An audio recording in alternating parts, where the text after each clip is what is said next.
Okay, today I'd like to talk about using resistance bands as opposed to using wrist and ankle weights, the pros and cons. So throughout my karate life I've used bicycle inner tubes, and now of course we have these kind of surgical tubes which come in different strengths, so they're very convenient.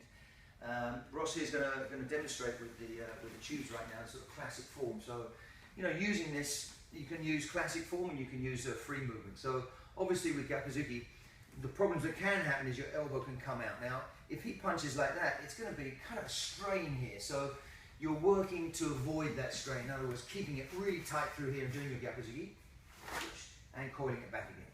And with Maege, you can just come forward just a little bit, Ross. Yeah.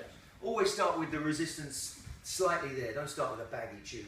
When you're doing Maege, of course, any swinging is going to pull your leg around. So you're sort of obliged to have a very tight preparation, and the Maege comes out and back, and you find yourself using, you know, not just your inner thighs, but also sinking into the ground more to not be pulled back by the tube. So as you extend your arm or your foot, the resistance gets stronger and tries to pull you back. That's what's going on with these resistance tubes. So I've got the wrist and ankle weights on now, and what I wanted also to say about the tubes was I wanted to get back to this kind of resistance training because a year or so ago I had my hips replaced and I needed to fast track the recovery. But what I found was that this was pulling against what the joint was feeling it could manage, and it was really painful. The other thing was, you know, the tubes are limited. I mean, you know, Ross is doing his Gyakuzuki, his Maege, you can make some variations, but what you can't do is kata or most of the blocks and all these different things. It starts getting very complicated. So, you know, I put the tubes to one side, thanks Ross, and I thought, let me try these weights and see what happens.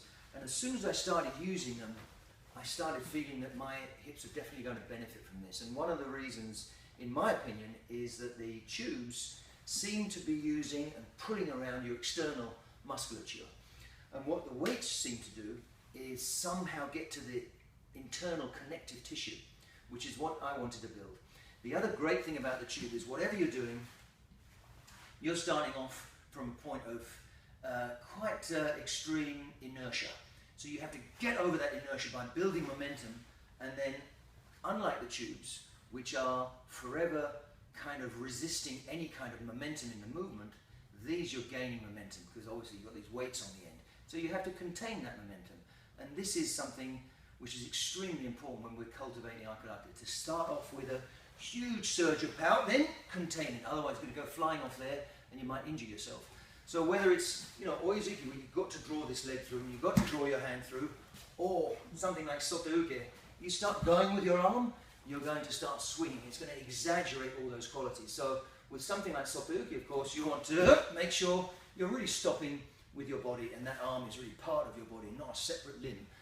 So using these, I found to be a terrific tool, and I've grown to kind of love them. And I just want you to zoom in on the ones I have here. They're really comfortable. In the old days you had, you know, lumps of concrete or stone or heavy metal clogs. These are really comfortable. This company's called Nordic Lifting, and I found them online just by chance, and they're so comfortable and excellent. These are £3 each. My students use £2 each. It doesn't really matter. And of course they're light, but once you get to 20 or 30 repetitions, they start getting heavy, and you start finding you've really got to use all those internal muscles and bring the technique back early. In the same way as if you're going to hit someone, you have that big surge of power, boom, you've got to control that final moment rather than just let it fly off. So it really does allow you to practice not just your technique with resistance, but also containing that technique, which I think is a very important factor in what we do. But also, of course, you can do your kata. It doesn't matter what kata you're doing, you're able to do every movement without worrying about getting tangled up with any resistance band. So this is my recommendation.